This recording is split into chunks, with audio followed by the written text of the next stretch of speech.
Hello everyone, for today's video I have a full super themed moveset. This was suggested by Amber, so if you guys have any moveset suggestion themes for yourself, please leave them in the comments and the best ones will be used for future videos. And of course make sure you make them interesting, and if you do enjoy these videos, please leave a like. So Amber writes, the super moveset. Every single move needs to start with the word super.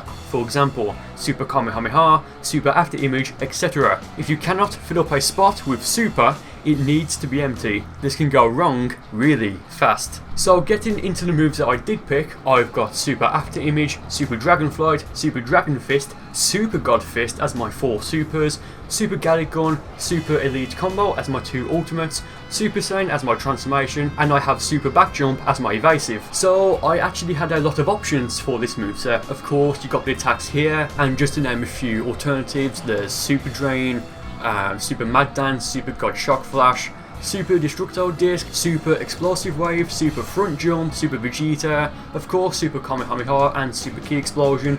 I'm sure there's a few more, but these are just the ones I have unlocked at the moment. I mean, I did think this was a very interesting and a fun moveset to use. You can see from my supers that the damaging attacks that I have are pretty much all strike based. So with that being said, it wouldn't make any sense at all to use super Vegeta as my transformation, because that just powers up the ki based attacks. So of course I went with Super Saiyan just because it's my go-to transformation. I decided to use super Gallic gun over super Kamehameha because, well, while Super Kamehameha is a very reliable and a stable ultimate to use, Super Gallic gun can be stronger and it just has more uses in general. For example, if you want to fire it off immediately, it can be activated pretty quickly, it does a fair amount of damage and your opponent may not be expecting it. And if the opportunity arises where you can use it at full power, oh man, Super Kamehameha will not stand a chance in terms of damage. But if you're a player who knows what they're doing, then Super Gallic gun is just 10 times better than Super Kamehameha in my opinion, because again it just has more uses. But with that being said,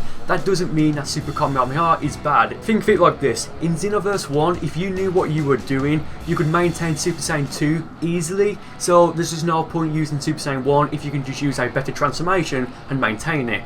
Doesn't mean Super Saiyan 1 is bad, but again, like, if you can maintain a stronger transformation, why wouldn't you do that? Super Elite Combo as my second ultimate because it's just a very fun ultimate in general, to be honest. If you're in the middle of a combo, or if your opponent has low stamina or a broken stamina bar and you use it, it's going to extend your combo, and it's just really fun to use, to be honest. Super Back Jump because, I mean, I could have gone for Super Explosive Wave or Super Front Jump, but I decided to use Super Back Jump just in case my opponent uses a beam attack on me, such as Super Kamehameha, and if I'm right by them and I use Super Front Jump, it may not get me out of danger, I may just push up against them, so this way I'm getting out the way of the attack. And you do actually jump back a huge distance, so it's a very respectable evasive. Super After Image because you guys know I like using After Image in general, and let's be fair, Super After Image is pretty much the same as the regular After Image. They both take the same amount of ki, they both do the same thing, it's just that Super After Image sounds more flashy and you can control where you move, but realistically you're going to use it mostly when your opponent tries to back hit you just so you move out the way. You're not going to spend the time to move around with it. Super God Fist, Super Dragon Flight and Super Dragon Fist, I mean really, because I just wanted to make this moveset a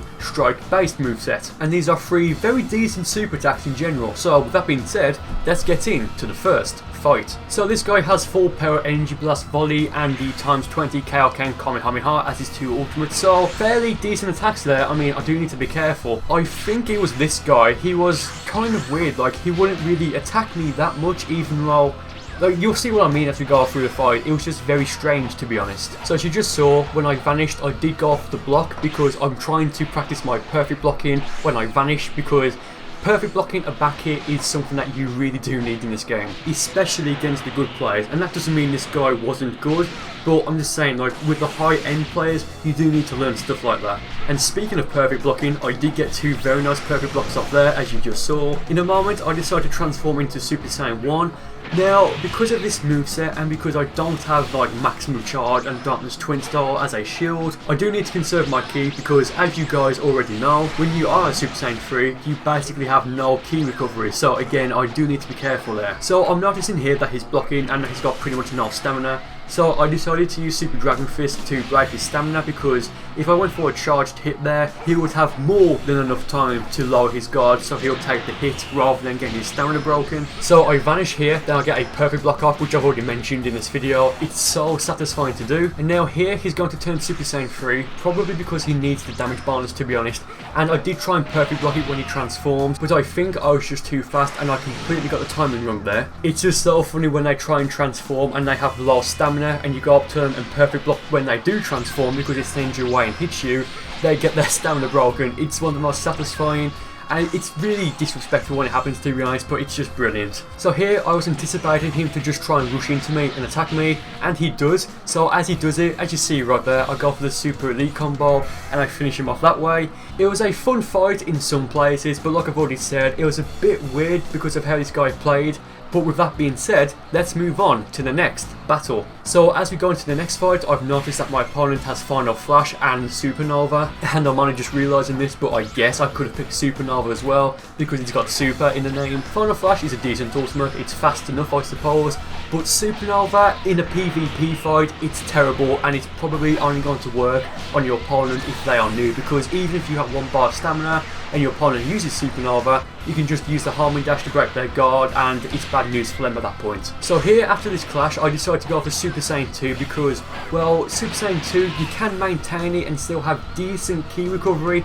Not the best, I mean Super Saiyan 1 will be the best for that, or even Super Vegeta or Future Super Saiyan. So here he's going to go for the Supernova, and like I've already said, a homing dash will break his guard. I hit him once and then I go for the very quick Super Gallic Gun, and you can see it does a fair amount of damage, and now I can just unleash a basic combo on him before he gets his stamina recharged. I did have a feeling that he would vanish the moment his stamina did recharge, but because I was in the middle of an animation, I couldn't prepare for it, so oh well. So at this point of the fight, really, I just need to work on draining his stamina, and because I do have a decent idea on when he's going to vanish, I should be able to do that fairly quickly and fairly easily. So here, he does vanish, and I went for the Super Dragonfly for some reason. He wouldn't have finished him off anyway, so I kind of just wasted 1 bar of ki there. We go into a clash, and as we exit the clash, I have 1 bar of ki again. So I was expecting him to dash into me, but not that fast for some reason. So as you just saw, I did try and go for the Super Dragon Fist to finish him off, but it just completely failed. Here, he hangs on with just a tiny bit of health when I hit him with the fully charged smash. I went for the homing dash there to finish him off, and he hits the second time. The first time it misses, so I did waste stamina there, but the match is over now, so it doesn't really matter. So let's move on to the third battle. So I really do like this stage, but the only thing I don't like about it, and pretty much the only reason why I don't use it that much, is because both you and your opponent start off at like the opposite sides of the map. It just wastes time, and it's a bit, you know, it just sucks, to be honest. So because I did pick this map, and because this guy has maximum charge, he did get the opportunity to charge up all of his ki and then to turn Super Saiyan 3.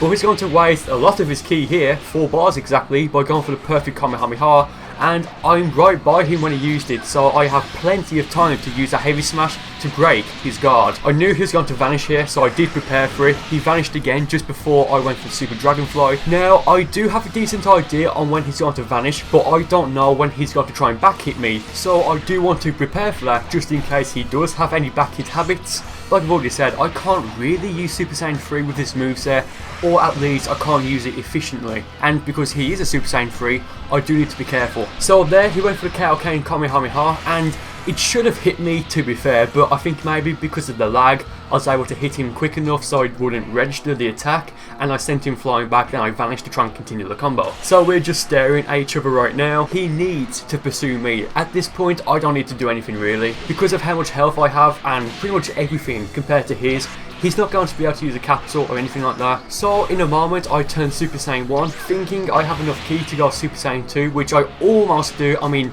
I hit him a few times, and I do now have enough ki. So in the moment, I do turn Super Saiyan 2. Like I've already said in the video, turning Super Saiyan 3 for this moveset and how I personally play, it just wouldn't be a good idea, because like what I've already said in this video, Super Saiyan 3 gives you essentially no ki regeneration, and because of how I personally play it as well, it just wouldn't be the best idea to use it. So I was expecting him just to rush into me and attack me, and he doesn't. He goes for the time control there when I went for the super elite combo, so I just wasted 3 bars of ki. He goes for the super explosive wave evasive there, which I'm guessing he did that because he was panicking or something like that. So now I'm just unleashing a combo on him. I'm expecting him to vanish when he has 2 bars of stamina, but he doesn't, so I mean that does surprise me a bit.